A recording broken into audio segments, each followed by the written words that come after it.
আসসালামু আলাইকুম। কেমন আছেন আপনারা সবাই? আশা করি সবাই অনেক ভালোই আছেন। আজকে একটা গুরুত্বপূর্ণ বিষয় আপনাদের সাথে শেয়ার করব বলে ভিডিওটা বানাচ্ছি। সেটা হচ্ছে ১৯তম শিক্ষক নিবন্ধন যে সার্কুলার সেটা আর থাকছে না। বাতিল হচ্ছে ১৯তম শিক্ষক নিবন্ধন।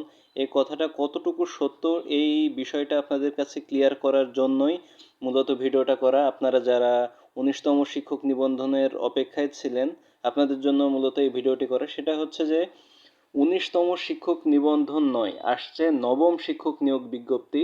আপনারা দেখতে পাচ্ছেন ৫ই ফেব্রুয়ারি মানে আজকের একটা নোটিশে দ্য ডেইলি ক্যাম্পাস কিন্তু জানিয়েছে। কি জানিয়েছে আমরা একটু পড়ি।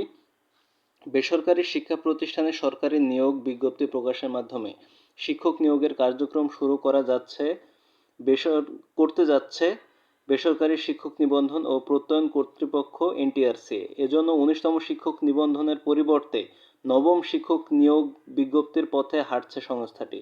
আরেকটু আমরা জানি এটা এনটিআরসির একটি সূত্র জানিয়েছে নিবন্ধন শব্দ থেকে বের হয়ে আসতে চাচ্ছে সংস্থাটি। এজন্য ১৯তম শিক্ষক নিবন্ধনের জায়গায় নবম শিক্ষক নিয়োগ বিজ্ঞপ্তি প্রকাশের বিষয়ে আলোচনা চলছে।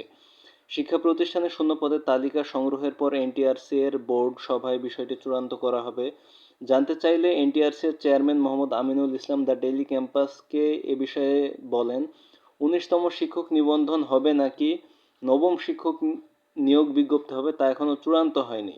তবে যেহেতু শূন্য পদের তথ্য সংগ্রহের পর সরাসরি নিয়োগ বিজ্ঞপ্তির মাধ্যমে শিক্ষক নিয়োগ দেওয়া হবে, সেহেতু আমরা নিবন্ধন থেকে বের হয়ে আসতে পারি।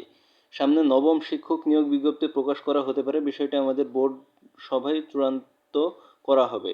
এখানে একটা জিনিস তারা ক্লিয়ার করে বলেছে যে ১৯তম শিক্ষক নিবন্ধনের যে সার্কুলারটা আসার কথা ছিল আর কিছুদিনের মধ্যেই, এই অথরিটি এনটিআরসি চাচ্ছে যে নিবন্ধন শব্দটা যাতে তাদের সার্কুলারের সাথে যোগ না করতে হয়, এই জন্য মূলত ১৯তম শিক্ষক নিবন্ধন সার্কুলার এটার পরিবর্তে মানে সেম জিনিসটাই নবম শিক্ষক নিয়োগ বিজ্ঞপ্তি নামে প্রকাশ করা হবে।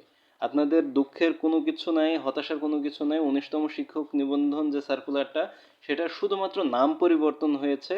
নাম পরিবর্তন হয়ে নবম শিক্ষক নিয়োগ বিজ্ঞপ্তি এইটা প্রকাশ পাবে। তো আজকের ভিডিওটা এই পর্যন্ত। একটা গুরুত্বপূর্ণ বিষয় আপনাদের কাছে শেয়ার করলাম। বিষয়টা যদি আপনাদের ভালো লাগে বা পছন্দ হয় তাহলে অবশ্যই ভিডিওটা শেয়ার করে দিবেন, যার কারণে অনেক অজানা ব্যক্তি বিষয়টা জানতে পারবে এবং আমাদের চ্যানেলটা সাবস্ক্রাইব করবেন। ভালো থাকবেন, সুস্থ থাকবেন। আসসালামু আলাইকুম।